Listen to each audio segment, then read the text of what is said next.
Mga idol, nag-i-spray naman tayo ngayong araw ng Huwebes. Kasi kahapon pumitas ho tayo.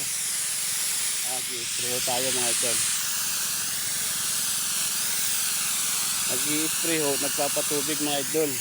Araw, hindi sayang ang araw. Sabay, ano, hati-hati ho tao mga idol, kanya-kanya ang trabaho.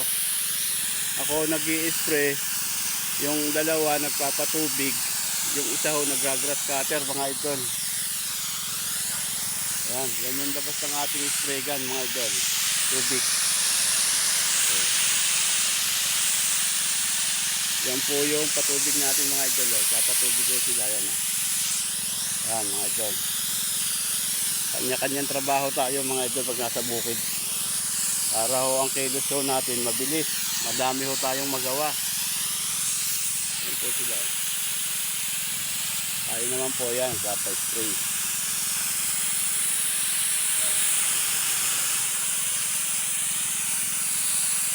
Ganyan po tayo mga idol magtrabaho.